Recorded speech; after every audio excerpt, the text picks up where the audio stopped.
പ്രിയ സഹോദരരെ, കർത്താവായ യേശു ക്രിസ്തുവിൻ്റെ രണ്ടാം വരവ് എന്ന ചാനലിലേക്ക് നിങ്ങൾക്ക് എല്ലാവർക്കും സ്വാഗതം പറയുന്നു. അതിനായി യേശു മഹാരാജാവ് ഒരു ദിവസം കൂടെ അനുവദിച്ചോർത്ത് യേശു ക്രിസ്തുവിന് നന്ദിയും സ്തുതിയും സമർപ്പിക്കുന്നു. ആമേൻ.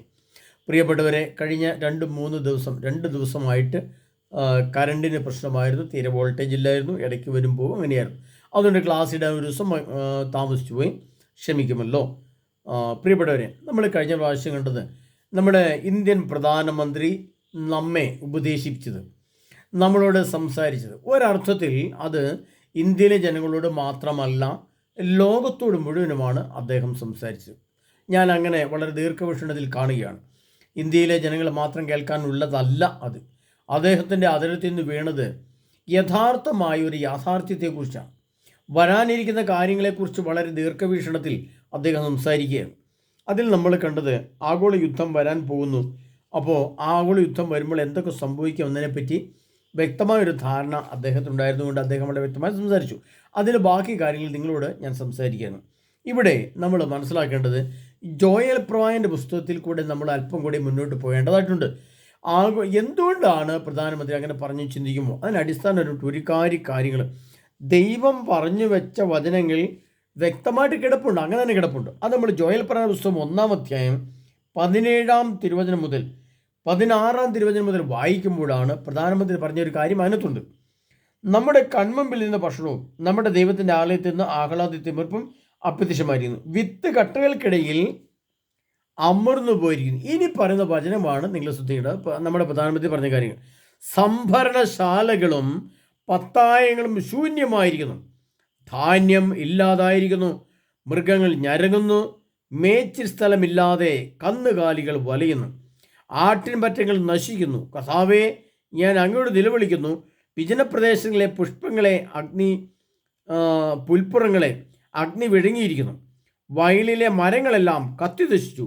വനാന്തരത്തിലെ അരുവികൾ വറ്റിപ്പോവുകയും പുൽപ്പുറങ്ങൾ അഗ്നിക്കിരയാവുകയും ചെയ്തതിനാൽ വന്യമൃഗങ്ങളും അവിടുത്തെ നോക്കി കീഴുന്നു. ഇത് ഇനി ഉടൻ സംഭവിക്കാനുള്ളൊരു കാര്യമാണ്.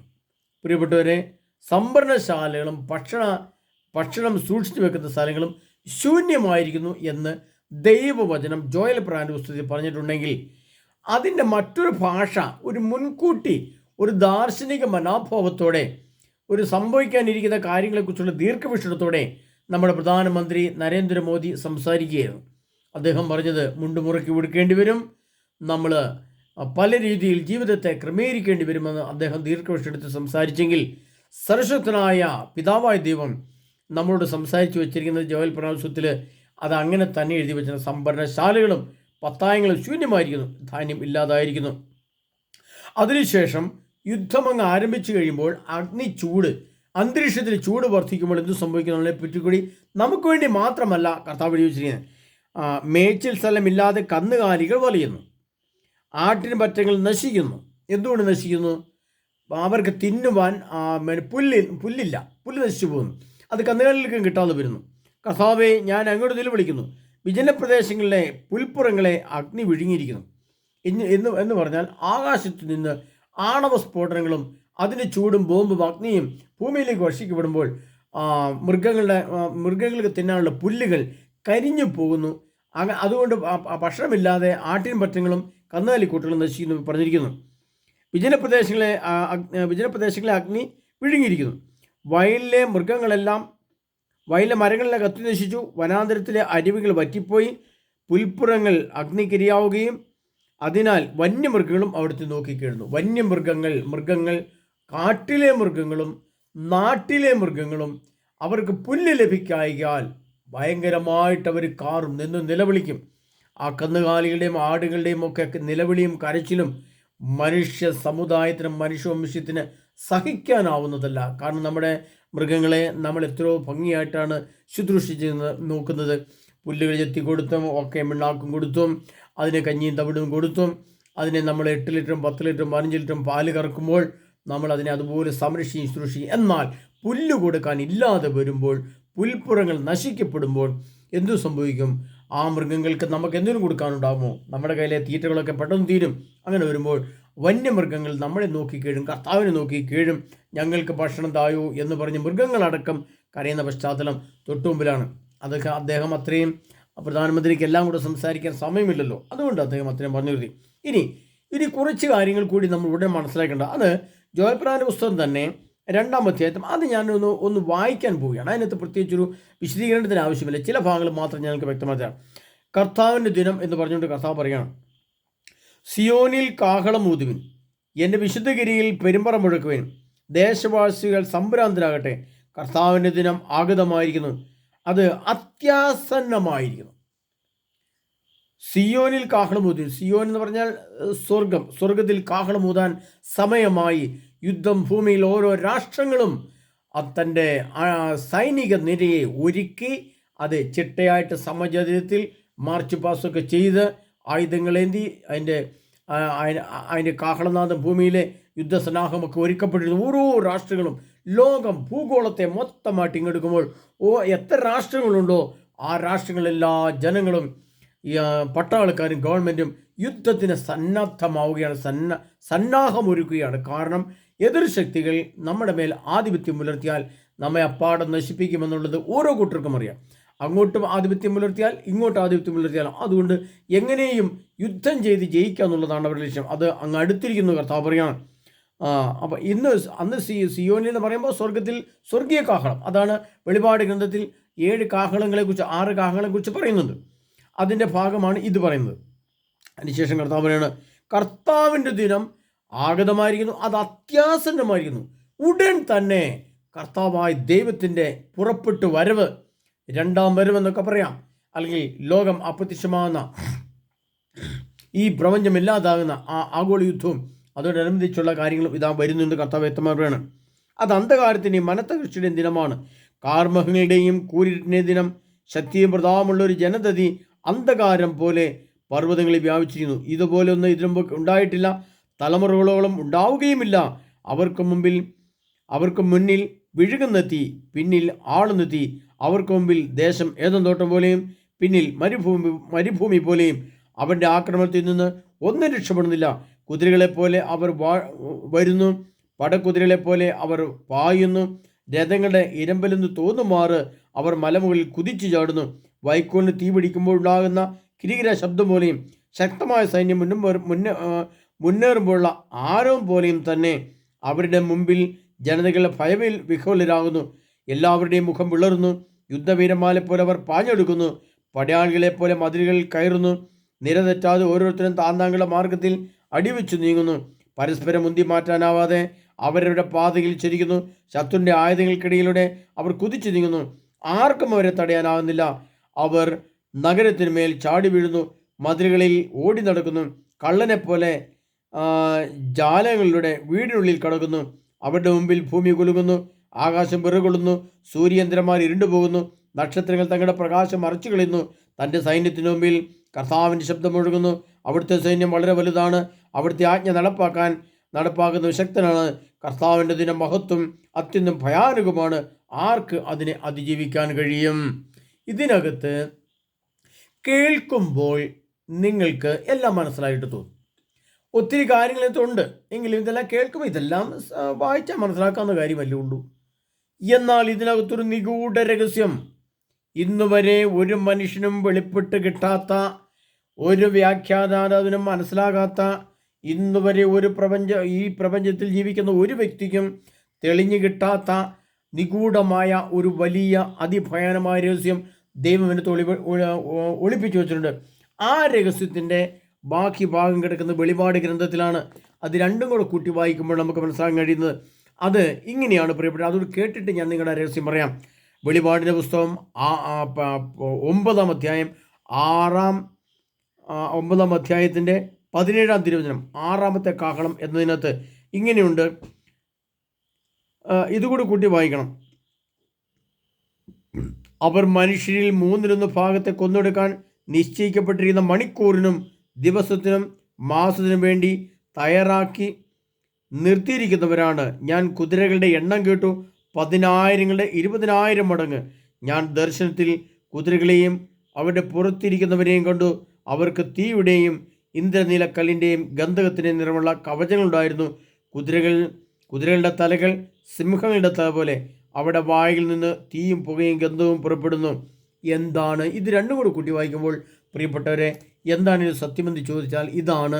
അതായത് ഭൂമിക്ക് അടിയിൽ മനുഷ്യ യന്ത്രങ്ങളെ കൊണ്ട്, അതായത് AI റോബോട്ടുകൾ, മനുഷ്യരെ പോലെ തന്നെ തോന്നുന്ന പട്ടാളക്കാരെ സൃഷ്ടിച്ചു വെച്ചിട്ടുണ്ട്. അതൊന്നും രണ്ടുമല്ല, 10,000കണക്കിന് കടൽ തീരത്തെ മണൽത്തിരിയോളം മനുഷ്യന് എണ്ണി തീർക്കാൻ പറ്റാതെ ഓരോ രാഷ്ട്രങ്ങളുടെയും ആ രാഷ്ട്രങ്ങളുടെ അടിഭാഗത്ത് കോടാനുകോടി യന്ത്ര മനുഷ്യരുകളെ നിർമ്മിച്ച് യുദ്ധത്തിനായിട്ട് തയ്യാറാക്കി നിർത്തിയിട്ടുണ്ട്. ആ യുദ്ധം തുടങ്ങുമ്പോൾ ഭൂമിക്കടിയിൽ നിന്നും ഈ യന്ത്ര മനുഷ്യരുകൾ പുറത്തേക്ക് വരും. ആ പുറത്തേക്ക് വരുന്നവരുടെ ശബ്ദം, ആ കിരികിരാ ശബ്ദം, ആ ഭയാനകമായ ശബ്ദം, അത് 10,000കണക്കിന് യന്ത്ര മനുഷ്യർ തോക്കും പിടിച്ച് മനുഷ്യ സമുദായത്തിനു മേൽ, രാജ്യങ്ങളുടെ മേൽ ഇരച്ചു കയറുമ്പോൾ അത് മലപ്രദേശങ്ങളോ കാട് തോടോ വീടോ ജനാലയോ പൊത്തുകളോ ഒന്നും അതിനെ തടസ്സമില്ല. കാരണം യന്ത്രമാണല്ലോ, യന്ത്രമനുഷ്യരാണ്. അവരുടെ ശരീരം പൊള്ളുമെന്നോ അവരുടെ ശരീരം കാലൊടിയുമെന്നോ കൈ മുറിയുമെന്നോ ഒന്നും ഭയപ്പെടേണ്ട ആവശ്യമില്ല. അവർ വന്നു കയറും. കുതിരകളെപ്പോലെ അവരൊന്നു പടക്കുതിരകളെപ്പോലെ അവർ പായുന്നു. രഥങ്ങളുടെ ഇരമ്പിലെന്ന് തോന്നുമാറ് അവർ മലമുകളിൽ കുതിച്ചു ചാടുന്നു. വൈക്കോലിന് തീപിടിക്കുമ്പോൾ ഉണ്ടാകുന്ന കിരികിരാ ശബ്ദം പോലെയും ശക്തമായ സൈന്യം മുന്നേറുമ്പോഴുള്ള ആരം പോലെയും തന്നെ അവരുടെ മുമ്പിൽ ജനതകൾ ഭയവിഹ്വലരാകുന്നു. എല്ലാവരുടെയും മുഖം വിളറുന്നു. കണ്ടോ പ്രിയപ്പെട്ടവരെ, മനുഷ്യനെപ്പോലെ തോന്നും. യന്ത്രത്തോക്കുകളും പിടിച്ച് അവരും ഒന്നും രണ്ടുമല്ല, 10,000ങ്ങളല്ല, ലക്ഷങ്ങളല്ല, കോടാനുകോടി. ഓരോ രാഷ്ട്രങ്ങളെയും, റഷ്യക്ക് അവരുടേതുണ്ട്, ഇന്ത്യക്ക് അവരുടേതുണ്ടാവാം, ഇസ്രായേലിന് അവിടെ ഉണ്ടാവാം, അമേരിക്കയുടെ ഉണ്ടാവും, യൂറോപ്പിനുണ്ടാവാം. ഓരോ രാഷ്ട്രങ്ങൾക്കും, ചൈനയ്ക്കും, ഓരോ രാഷ്ട്രങ്ങൾക്കും ഭൂമിക്കടിയിൽ അവരുണ്ടാക്കി വെച്ചിരിക്കുന്ന കോടിക്കണക്കിന് യന്ത്ര മനുഷ്യർ പുറത്തിറങ്ങി യുദ്ധം ചെയ്യാൻ വേണ്ടി വരുമ്പോൾ എന്തു സംഭവിക്കുന്ന എഴുതി വെച്ചിരിക്കുന്നത്? മുന്നും പേരുള്ള ജനതകൾ ഭയവിഹ്വലരാകുന്നു, എല്ലാവരുടെയും മുഖം വിളർന്നു. ഭയന്നിട്ട് വിരണ്ട് വിളറി പിടിച്ച് മനുഷ്യൻ നിൽക്കുന്ന നിപ്പിൽ മരിച്ചു. അതുകൊണ്ടാണ് മത്തായിയുടെ സുവിശേഷത്തിൽ ഈശ്വരനാഥൻ പറയുന്നുണ്ട്, കടലിൻ്റെ ഇരമ്പിൽ ജനപദങ്ങളിൽ സംഭ്രമം ഉളവാക്കും. അവർ അത് കണ്ടു നിൽക്കുന്നവർ അസ്തപ്രജ്ഞരായി നിലത്ത് വീഴും, ബോധം കെട്ട് നിലത്ത് വീണ് മരിക്കും. ഇതൊക്കെ കടൽ കയറി വരുന്നത് കാണുമ്പോൾ സംഭവിക്കും. അതുപോലെ മറ്റ് യുദ്ധങ്ങൾ കാണുമ്പോൾ. അപ്പോൾ അതിനു മുമ്പ് എന്ത് സംഭവിക്കും? സമ്പന്നശാലകളും ഭക്ഷണശാലകളും ശൂന്യമായിരിക്കുന്നു, ധാന്യം ഇല്ലാതായിരിക്കുന്നു, മൃഗങ്ങൾ ഞരങ്ങുന്നു. പ്രിയപ്പെട്ടവർ, ഇതെല്ലാം നമ്മുടെ മുമ്പിലാണ്, തൊട്ടടുത്താണ്. അതുകൊണ്ടാണ് ഇരിക്കുന്നത്, കർത്താവിൻ്റെ ദിനം മഹത്വം അത്യന്തം ഭയാനകമാകുന്നു, ആർക്കാണ് അതിനെ അതിജീവിക്കാൻ കഴിയുക? കർത്താവിൻ്റെ ദിനം അത്യാസന്നമായിരിക്കുന്നു, അത് അടുത്തെത്തിയിരിക്കുന്നു, അത്യാസന്നമായിരിക്കുന്നു.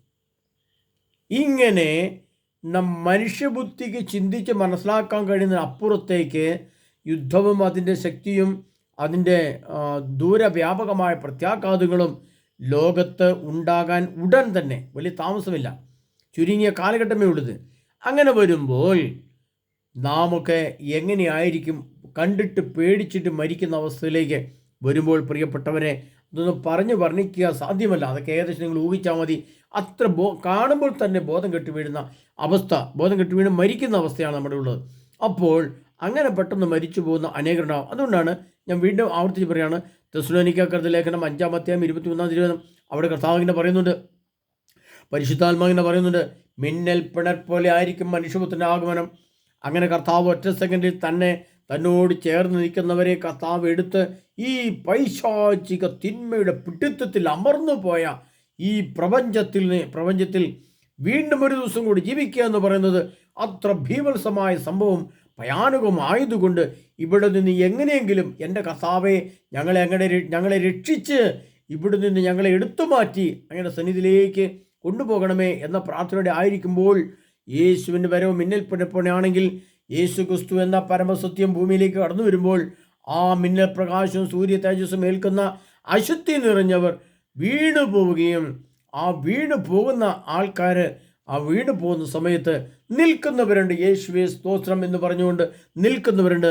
അവർ മുകളിലേക്ക് കരങ്ങൾ ഉയർത്തി, യേശുവേ നന്ദി, ഞങ്ങളെ കരങ്ങളിൽ താങ്ങണമേ, ഞങ്ങളെ രക്ഷിക്കണമേ, ഞങ്ങൾ ഇതുവരെ ഒരുങ്ങി നിൽക്കുക എന്ന് പറഞ്ഞുകൊണ്ട് വിശുദ്ധിയോടെ ഒരുങ്ങി നിൽക്കുന്നവരെ ഒറ്റ സെക്കൻഡിൽ കർത്താവ് തൻ്റെ സ്വർഗീയ അപ്പൻ്റെ അടുത്തേക്ക് കൂട്ടിക്കൊണ്ടു പോവുകയും ചെയ്യും. ആ മഹത്തായ സംഭവം വരാൻ നമ്മുടെ മുമ്പിൽ ചുരുങ്ങിയ വർഷങ്ങൾ മാത്രമുള്ളപ്പോഴാണ് നാം ഈ ഭൂമി ജീവിക്കുന്നത്. ഇതൊന്നും കേട്ടിട്ടും ഒരു വ്യക്തിക്കും യാതൊരു കൂസലും അനക്കവുമില്ല, ഒരു പശ്ചാത്താപമില്ല, ഒരു അനുതാപവുമില്ല. ഇനി യേശു വരുമെന്നതിനെ പറ്റി ചിന്തയുമില്ല. ഇപ്പോഴും എൻ്റെ IELTSഉം OLTSഉം ഒന്ന് പാസ്സായി കിട്ടിയാൽ, എൻ്റെ ജർമ്മൻ ഭാഷയും ഇംഗ്ലീഷ് ഭാഷയും മെഡിസിൻ സിസ്റ്റം ഒന്ന് ശരിയായി കിട്ടിയാൽ അക്കരയ്ക്ക് പോകാൻ വേണ്ടി, അല്ലെങ്കിൽ വിദേശത്തേക്ക് പോകാൻ വേണ്ടി റെഡിയായിട്ട് നമ്മൾ ഒരുങ്ങി അതിനുവേണ്ടി പ്രാർത്ഥിച്ചിരിക്കുമ്പോൾ കർത്താവിൻ്റെ വരവ് തൊട്ടുമ്പിലാണെന്ന് അറിയുന്ന പ്രിയ സഹോദരനെ, നമ്മുടെ ലോകാവസാനം എന്ന യാഥാർത്ഥ്യം തിരിച്ചറിയാണ്. അപ്പോൾ ഇതിനടുത്ത് മുമ്പ് എനിക്കൊരു കഴിഞ്ഞ ദിവസം അല്പസമയം മുമ്പ് ഒരാൾ ഒരു ചിത്രം ഇട്ടു. അതിനകത്ത് ദാനിയേൽ പുണ്യത്തിലച്ചൻ പറയാണ്, നമ്മളെന്തിനാ ദൈവം യേശു വരുമ്പോൾ നമ്മളിതിനെ പേടിക്കുന്നത്? നമുക്ക് പേടിക്കേണ്ട വല്ല ആവശ്യമുണ്ടോ? നമുക്ക് സങ്കടപ്പെടേണ്ട വല്ല ആവശ്യമുണ്ടോ? നമ്മൾ സന്തോഷത്തിലും ആനന്ദത്തിലും അല്ലേ ഇരിക്കേണ്ടത്? അതുകൊണ്ട് എൻ്റെ പേടിക്കാൻ എന്നാ ഉള്ളത്? ഒന്നും പേടിക്കാനില്ല എന്ന് പറഞ്ഞ് ദാനിയേൽ പുണ്യത്തിലച്ചൻ ഒരു ടോക്ക് ചെറുതിട്ടതിൻ്റെ ഒരു ഷോട്ട് എനിക്ക് ഒരാളിട്ട് വന്നു. ഞാനത് കേട്ടപ്പോൾ എനിക്ക് ചിരി വന്നു, സന്തോഷം വന്നു, കരച്ചിലും വന്നു, ദുഃഖം വന്നു, എന്തൊക്കെയോ ഭാവമാറ്റങ്ങൾ എന്നിൽ വന്നു അച്ഛൻ്റെ ആ പറച്ചിൽ കേട്ടിട്ട്. പ്രിയപ്പെട്ടവരെ, ക്രിസ്തുവിലായിരിക്കുന്നത് പേടിക്കാനില്ല. പക്ഷെ ക്രിസ്തുവിൽ ആരുണ്ട്? എത്ര പേര് യേശു ക്രിസ്തുവിൻ്റെ പരിപൂർണ്ണ വിശുദ്ധിയിലുണ്ട്? ക്രിസ്തുവിന് അത് വെളിപാട് 3:10 പറഞ്ഞു. ദാനിയേൽ പുണ്യത്തിലച്ചൻ അത് പറഞ്ഞിട്ടില്ല. പുണ്യത്തിലച്ചൻ പറയേണ്ട ഭാഗം ഇതായിരുന്നു. വെളിപാടിൻ്റെ പുസ്തകം 3-ാം അധ്യായം 3:10, സകല ഭൂവാസികളെയും പരിശോധിക്കാനായി ലോകത്തിൽ ഉണ്ടാകാനിരിക്കുന്ന പരീക്ഷകളുടെ സമയത്ത് നിന്നെയും സംരക്ഷിക്കും. എന്തെന്നാൽ നീ എൻ്റെ വചനം കാത്തു, നീ എൻ്റെ വചനത്തിൽ നിലനിന്നു, നീ എൻ്റെ വിശുദ്ധിയും വിശ്വാസവും നീ കാത്തു സൂക്ഷിച്ചു. വിശ്വാസം വിശുദ്ധിയായും വിശുദ്ധി രൂപാന്തരപ്പെട്ട് ആത്മീയ ഫലങ്ങളുമായിട്ട് ചൂടി യേശു ക്രിസ്തുവിൻ്റെ മുമ്പിൽ പ്രത്യക്ഷപ്പെടേണ്ട കരുത്ത് ലഭിക്കുമ്പോൾ നമ്മൾ മനസ്സും ശരീരം ആത്മാവും വിശുദ്ധി പ്രാപിച്ച് നമ്മൾ ഒരുങ്ങിയിരിക്കണം. പക്ഷേ അവിടെ ഒരു പ്രശ്നം കൂടെ പൂർണ്ണത്തിലച്ചൻ പറഞ്ഞില്ല. ആ പറയാത്ത ഭാഗം ഏതാണ്? അത് ലൂക്കായുടെ സുവിശേഷം 17-ാം തിരുവത്തി കർത്താവ് അധ്യായത്തിൽ ഇങ്ങനെ പറയുന്നുണ്ട്. നോഹയുടെ ദിനങ്ങൾ പോലെ ആയിരിക്കും മനുഷ്യപുത്ര ദിവസങ്ങളിലും ലോത്തിൻ്റെ നാളുകളിൽ സംഭവിച്ചത് എങ്ങനെയോ അങ്ങനെ തന്നെ ആയിരിക്കും മനുഷ്യപുത്ര ദിവസങ്ങളിൽ നോഹയുടെ ദിനങ്ങൾ പോലെ എന്ന് പറയുമ്പോൾ എന്തായിരുന്നു നോഹയുടെ ദിനങ്ങൾ? പ്രിയപ്പെട്ടവരെ, അത് അച്ഛൻ പറഞ്ഞിട്ടില്ല. നോഹയുടെ ദിനങ്ങൾ എന്ന് പറയുന്നത് യഥാർത്ഥത്തിൽ എന്താണെന്ന് ഞാൻ ഇപ്പോൾ പറയുകയില്ല. അത് നിങ്ങൾ എൻ്റെ ധ്യാന സെൻറ്ററുകളിൽ വന്ന് ധ്യാനം കൂടിയിട്ട് മനസ്സിലാക്കിയാൽ മതി. കാരണം നിങ്ങൾക്ക് മറ്റുള്ള അറിവുകളൊക്കെ ഇഷ്ടംപോലെ കിട്ടുന്നുണ്ടല്ലോ, അവിടുന്നൊക്കെ നിങ്ങൾ മേടിച്ചെടുത്തോ, എനിക്കൊരു കുഴപ്പമില്ല. അപ്പം നോഹയുടെ ദിനങ്ങളെപ്പോലെ ആയിരിക്കണം എന്നുള്ള വിശേഷം അച്ഛൻ പറഞ്ഞിട്ടില്ല. നോഹയുടെ ദിനങ്ങളിൽ നോഹയുടെ പെട്ടകം എങ്ങനെയായിരുന്നോ ആ പെട്ടകത്തിനുള്ളിൽ അടയ്ക്കപ്പെട്ട വ്യക്തികൾക്ക് പൂർണ്ണ സംരക്ഷണം കിട്ടിയതുപോലെ ആയിരിക്കണം. അപ്പം നോഹയുടെ ദിനം ആ പെട്ടകം ഇന്നായിരുന്നെങ്കിൽ എന്തെല്ലാം വ്യത്യാസമുണ്ടാവും, എന്തെല്ലാമായിരിക്കും എൻ്റെ വ്യത്യാസം. അത്രയും ഞാൻ പറഞ്ഞ് നിങ്ങൾക്ക് വെക്കാം. പ്രിയപ്പെട്ടവരെ, അതൊന്നും ദാനിയേൽ പുണ്യത്തിലച്ചൻ പറഞ്ഞിട്ടില്ല. ക്രിസ്തുവിനൂടെ നല്ല സന്തോഷത്തിൽ അച്ഛൻ പറഞ്ഞു, ഒരു കുഴപ്പമില്ല. എത്ര പേരുണ്ട് നോഹയുടെ പേടകത്തിനകത്ത്? അതൊന്ന് മനസ്സിലാക്കിക്കോ. അതവിടെ നിൽക്കട്ടെ. രണ്ടാമത്തെയാണ് ലോത്തിൻ്റെ നാളുകൾ. ലോത്തിൻ്റെ നാൾ സോദോം ഗോമോറയാണ് ഇപ്പോൾ ഉള്ളത്. സോദോം ഗോമോറാകെ 3 തട്ട് പോലെയാണിത്. ഒന്ന് സോദോം ഗോമോറയുടെ അണ്ടർഗ്രൗണ്ടിൽ നടക്കുന്ന സംഭവങ്ങൾ, ഭൂമിക്കടിയിലും മനുഷ്യൻ്റെ അഗാധ ഗർത്തങ്ങളിലൊക്കെ ആയിട്ട് ഭൂമിക്കടിയിലുള്ള ഭാഗങ്ങളിലൊക്കെ രഹസ്യമായിട്ട് ചെയ്യുന്നു. മറ്റൊന്ന് മനുഷ്യൻ്റെ ഹൃദയത്തിനുള്ളിൽ ഒരു സോദോം ഗോമോറ സൃഷ്ടിക്കപ്പെട്ടു കഴിഞ്ഞു. മറ്റൊന്ന് ഇനി ഭൂമിക്ക് മുകളിലേക്ക് പരസ്യമായിട്ട് ഇത് വരണം. അപ്പോൾ 1, 2, 3 ഘട്ടം, അതിൻ്റെ 1, 2 ഘട്ടങ്ങൾ പൂർത്തിയായി. 3-ാം ഘട്ടമായ പരസ്യമായിട്ട് വരുന്ന ബലാത്സംഗങ്ങൾ, കൊലപാതകങ്ങൾ, വ്യഭിചാരങ്ങൾ, ലിവിങ് ടൂത്തറുകൾ, സുവർഗഭോഗശാലികൾ, ബ്ലാക്ക് മാസ് സെൻറ്ററുകൾ എന്നു വേണ്ട, നമ്മൾ സിനിമ തിയേറ്ററിൽ കയറി സിനിമ കാണുന്ന പോലെ അത്ര പബ്ലിക്കായിട്ട് എല്ലാവരെയും കാണുകയും ചെയ്യുന്ന പരസ്യമായ സംഭവങ്ങൾ ഈ ലോകത്ത് നടക്കാൻ പോകുമ്പോൾ കണ്ണുകൊണ്ട് കാണുന്ന മനുഷ്യൻ ബോധം കെട്ട് അപ്പം തന്നെ വീണ് മരിക്കുന്ന വരുന്ന പശ്ചാത്തലം തൊട്ടടുത്തുമ്പോൾ നിൽക്കുമ്പോൾ പറയുകയാണ്, ഞാൻ ക്രിസ്തുവിൻ്റെ കൂടെയാണ് എന്ന് പറയാൻ ഇന്നും സിനിമാ തിയേറ്ററിൽ സിനിമ കാണുന്ന വ്യക്തികൾക്ക് എങ്ങനെ ക്രിസ്തുവിൻ്റെ കൂടെ ആയിരിക്കാൻ പറ്റുമെന്ന് അത് മാത്രം അച്ഛൻ പറഞ്ഞിട്ടില്ല. ബാറൂഖ് ഇബ്രാഹിമിൻ്റെ പുസ്തകത്തിൽ എന്താണ് സിനിമ, എസെക്കിയേലിന്റെ പുസ്തകത്തിൽ എന്താണ് സിനിമ എന്ന് പറയുന്നുണ്ട്. അതിൻ്റെയൊക്കെ പുറകെ പോയി നിൽക്കുന്ന ഏത് ക്രിസ്തുവിൻ്റെ കൂടെയാണ് നിൽക്കുക? ഈ ലോകത്ത് അങ്ങനത്തെ ഒരു ക്രിസ്തുവിനെ ഞാൻ കണ്ടിട്ടില്ല. അതുകൊണ്ട് അങ്ങനെ ക്രിസ്തു എന്ന് പറയുന്ന ആരാന്ന് ആർക്കും അറിയത്തില്ലാത്തതുകൊണ്ടാണ് ഇന്ന് ക്രിസ്തുവിൻ്റെ കൂടെയുള്ള ജീവിതം അതുപോലെയാണ് പേടിക്കാനില്ലെന്ന് പറഞ്ഞത്. ഒരൊറ്റ വ്യക്തി ക്രിസ്തുവിൻ്റെ കൂടെ ജീവിക്കുന്ന വ്യക്തി കാണിച്ചു തരാൻ എന്നെക്കൊണ്ട് സാധിക്കില്ല, നിങ്ങളെക്കൊണ്ട് കാണിക്കും. ഞാൻ എല്ലാ ദിവസവും പള്ളിയിൽ പോകുന്ന പറഞ്ഞിരിക്കുന്നതൊന്നും അതൊന്നും ക്രിസ്തുവിന് കൂടെയല്ല. എല്ലാ ദിവസവും പള്ളിയിൽ പോകുന്ന പറയുന്നത് ക്രിസ്തുവിന് കൂടെയല്ല എന്നുള്ള തെളിവാണ്. അതിനപ്പുറത്തേക്കുണ്ട്. അതാണ് ലോത്തിൻ്റെ നാളിൽ സംഭവിച്ചത്. ലോത്തിൻ്റെ നാളിൽ സംഭവിച്ച മറ്റൊരു അത്ഭുതമുണ്ടായിരുന്നു. അത് ആ ദൂതന്മാരെ ആ പുസ്തകം എടുത്ത് വായിച്ചാണ് ഞാനത്. അതുകൊണ്ട് അത് ഞാൻ പറയാൻ ഉദ്ദേശിക്കുന്നില്ല പ്രിയപ്പെട്ടവരെ. അങ്ങനെ ആ രീതിയിലുള്ള അതാണ് നമ്മൾ സ്വന്തം ഒരു ഐഡിയ വെച്ച് ഒരുങ്ങിയാൽ പോരാ, സ്വന്തം കാഴ്ചപ്പാട് വെച്ച് ഒരുങ്ങിയാൽ പോരാ.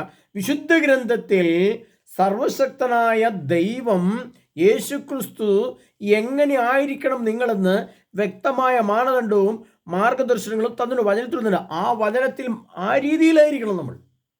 അല്ലാതൊരു കൊട്ടത്താപ്പ് എന്ന് പറഞ്ഞിട്ട്, അല്ലെങ്കിൽ ആ അച്ഛൻ പറഞ്ഞു ഈ അച്ഛൻ പറഞ്ഞില്ല, ആ സഭ പറഞ്ഞു ഈ സഭ പറഞ്ഞു, അതുപോലെ തോന്നുന്ന രീതിയിൽ ജീവിക്കുന്നവർക്കൊന്നും അതൊന്നും ഒരു ദൈവിക ജീവിതമല്ല. അത് വെളിപാട് 22:14, വെളിപാട് 3:10, ഏഷ്യ 57:1, 1 ബാറൂക്ക് 1:73, അങ്ങനെ കുറേ വചനങ്ങളുണ്ട് വിശുദ്ധത്തിൽ എങ്ങനെ ആയിരിക്കണം, എങ്ങനെയുള്ളവർക്കാണ് നിത്യജീവൻ ലഭിക്കുന്നത്. അത് സുവിശേഷത്തിലുമുണ്ട്. ആ രീതിയിൽ ഒരുക്കപ്പെട്ടവർക്ക് മാത്രമേ ആ സംരക്ഷണവും ആ സമയത്ത് രക്ഷയും കിട്ടുള്ളൂ. അതിനാ പറഞ്ഞു സോദോമയുടെ 1-ാം ഘട്ടവും 2-ാം ഘട്ടവും ഇവിടെ പൂർത്തിയായി. ഇനി 3-ാം ഘട്ടം ഭൂമിക്ക് മുകളിലേക്ക് കയറി വരുന്നുണ്ട്. അപ്പോൾ അത് കാണുകയും കേൾക്കുകയും അതിനുവേണ്ടി ചിലപ്പോൾ മുദ്രയിടിക്കുകയും അതിനുവേണ്ടി ചിലപ്പം നമ്മൾ നെട്ടോട്ടം ഓടുകയും ഒക്കെ ചെയ്യുമ്പോൾ നമ്മുടെ അവസ്ഥ എന്താവുമെന്ന് ചിന്തിച്ചുകൊള്ളുക പ്രിയപ്പെട്ടവരെ. അതുകൊണ്ട് കൂടുതലായിട്ടൊന്നും ഞാൻ പറയാൻ ആഗ്രഹിക്കുന്നില്ല. ആ രീതിയിൽ യേശു ക്രിസ്തുവിൻ്റെ രണ്ടാമത്തെ വരവിന് വേണ്ടി പ്രത്യേകം തയ്യാറാക്കപ്പെട്ട പ്രത്യേക ക്ലാസ്സുകളും പ്രത്യേക ധ്യാനങ്ങളും പ്രത്യേക ആത്മജ്ഞാനം ഉപയോഗിച്ചുള്ള ക്ലാസ്സുകളാണ് ഞാൻ നിങ്ങൾക്ക് തരുന്നത്. താല്പര്യമുള്ളവർക്ക് വന്നാൽ അത് കേട്ട് വിശ്വസിച്ച് വിശുദ്ധി പ്രാപിച്ച് ഒരുങ്ങിയാൽ അവർക്ക് പൂർണ്ണ സംരക്ഷണം കർത്താവ് ഉറപ്പാക്കുന്നുണ്ട്. കാരണം ദൈവവചനം അങ്ങനെയാണ് പറയുന്നത്. ആ വചനത്തിൻ്റെ അടിസ്ഥാനത്തിൽ അതിനാൽ പ്രിയ സഹോദരങ്ങളെ, കർത്താവായ യേശു ക്രിസ്തു രണ്ടാമത്തെ വരനായിട്ടുള്ള ഒരുക്കത്തിലും ധ്യാനത്തിലും താല്പര്യമുള്ള വേഗം വിളിച്ച് ബുക്ക് ചെയ്തുകൊണ്ട് എത്രയും പെട്ടെന്ന് വരിക. കാരണം നമുക്ക് അധികം കാലം മുന്നിലില്ല. അത് മനസ്സിലാക്കിക്കൊണ്ട് സർവശക്തനായ ഈശ്വര കൂടി ആയിരിക്കുവാൻ നമുക്ക് പ്രത്യേകം സർപ്പങ്ങളെപ്പോലെ സർപ്പങ്ങളെപ്പോലെ വിവേകികളായിരിക്കണം, പ്രാവുകളെപ്പോലെ നിഷ്കളങ്കരായിരിക്കണം, 5 കന്യകമാരെ പോലെ വിവേകമതികളായിരിക്കണം, വെളിപാട് ഗ്രന്ഥത്തിൽ പറഞ്ഞതുപോലെ ഒരുങ്ങിയിരിക്കണം, അങ്ങനെയുള്ള തയ്യാറെടുപ്പുകൾ ഉണ്ടായിരിക്കണം. നോഹയുടെ കാലത്തെ പെട്ടകം പോലെ ആയിരിക്കണം, അതിനകത്തായിരിക്കണം നമ്മളുണ്ടത്. സോദോം ഗൊമോറ ലോത്തിൻ്റെ നാളിലത്തെ പോലെ സംഭവമാണ് ഇപ്പോഴുള്ളത്. അതിൽ നിന്ന് നമ്മൾ എങ്ങനെ മാറിയിരിക്കണം, എന്തെല്ലാം ചിത്രങ്ങൾ കാണണം കാണരുത്, എന്തെല്ലാം സ്വരങ്ങൾ കേൾക്കണം കേൾക്കരുത്, എന്തെല്ലാം നിറങ്ങൾ കാണണം കാണരുത്, എന്തെല്ലാം ചലനങ്ങൾ നോക്കരുതാത്ത എന്ത്, ഇത് വ്യക്തമായിട്ട് വെളിപാട് ഗ്രന്ഥത്തെ ആസ്പദമാക്കി നിൻ്റെ മനസ്സിനെയും ശരീരത്തെയും ആത്മാവിനെയും നീ രൂപീകരിച്ച് വിശുദ്ധിക്കായിട്ട് ഒരുക്കി ക്രമീകരിച്ച് മാറ്റി നിർത്തി അതിന് വേണ്ട പ്രത്യേക ചിട്ടവട്ടങ്ങളുള്ള ജീവിത രീതി സ്വീകരിച്ച് നേരം വെളുക്കുമ്പോൾ എപ്പോൾ എഴുന്നേൽക്കണമെന്ന് തീരുമാനിച്ച് ആ സമയത്ത് എഴുന്നേറ്റ് മുട്ടെന്ന് പ്രാർത്ഥിക്കുന്നു. ഏതെല്ലാം ദിവസങ്ങളിൽ ദേവാലയത്തിൽ പോകണം, അതെങ്ങനെയായിരിക്കണം, എനിക്ക് ആരുടെയും വെറുപ്പോ കോപമോ ദേഷ്യമുണ്ടോ, അതെങ്ങനെ പരിഹരിക്കണം, അങ്ങനെ യേശു ക്രിസ്തു എന്തു പറഞ്ഞു അതുപോലെ ഒരുക്കപ്പെട്ട് തയ്യാറാക്കപ്പെട്ട് വിവേകമതികളായ 5 കന്യകമാരുടെ ശരീരത്തിൻ്റെയും ആത്മാവിൻ്റെയും അവസ്ഥ പോലെ രൂപാന്തരപ്പെട്ട് വിശുദ്ധി പ്രാപിച്ച് എണ്ണയുമായി കൈപിടിച്ചിരിക്കുന്നവർക്ക് മാത്രമാണ് മണവാളം വരുമ്പോൾ അങ്ങോട്ട് പോകാൻ സാധിക്കുന്നത്. അല്ലാതെ ഒരു ക്രിസ്തു വിശ്വാസി എല്ലാ ദിവസവും പള്ളി പോകുന്ന പുണ്യാളന്മാർ, എല്ലാ ദിവസവും കുർബാനയിൽ അച്ഛന്മാരും വേണ്ടിയിരുന്നാലൊന്നും ഇല്ല കിട്ടില്ല. ഒരു കുർബാനയുടെ അടിസ്ഥാനത്തിലല്ല, ഒരു കുർബാനയുടെ വിശുദ്ധിയിലല്ല കർത്താവിൻ്റെ സ്വർഗീയ പ്രവേശനം നമുക്ക് ലഭിക്കുന്നത്. അതൊരു ഒരു ഘടകം മാത്രമേ ആവുന്നുള്ളൂ. വിശുദ്ധ കുർബാനയും അതിൽ പങ്കാളികളാവുന്ന ഒരു കുർബാന എന്ന് പറയുന്ന അതിൻ്റെ പങ്കാളിത്തം ഒരു ഘടകമേ ആവുന്നുള്ളൂ. അത് മൂന്നാമത്തെ 4-ാമത്തെ ഘടകമേ ആവുന്നുള്ളൂ. 1ഉം 2ഉം കാര്യങ്ങൾ അവിടെയല്ല കിടക്കുന്നത്. അതിനപ്പുറത്തേക്കുള്ള വിശുദ്ധ ഗ്രന്ഥത്തിലെ വചനത്തനുസരിച്ച് നാം ഒരുങ്ങിയിരിക്കണം. അതുകൊണ്ട് എല്ലാ ദിവസവും ഞാൻ പള്ളിയിൽ പോകുന്ന ആളാണ് എന്ന് വിചാരിച്ചുകൊണ്ട് നമുക്ക് സ്വർഗീയ പ്രവേശനം ലഭിക്കുമെന്ന് ആരും പ്രതീക്ഷിക്കും. അതാ വചനത്തിനകത്തുണ്ട്. എല്ലാ ദിവസവും കന്യകമാർ വിവേകമതിയായ കന്യകമാർ എല്ലാ ദിവസവും പള്ളിയിൽ പോയിട്ട് ബൈബിൾ എഴുതിയിട്ടുണ്ടോ? ലോത്തിനെ നാളെ സംബന്ധിച്ച് അന്നത്തെ ലോത്ത് എല്ലാ ദിവസവും പള്ളിയിൽ പോയിട്ട് എഴുതിയിട്ടുണ്ടോ? കുർബാന സ്വീകരിക്കാൻ പോകുന്ന എഴുതിയിട്ടുണ്ടോ? നോഹയുടെ ദിനങ്ങളിൽ നോഹ എല്ലാ ദിവസവും ദേവാലയത്തിൽ പോയിട്ട് എഴുതിയിട്ടുണ്ടോ?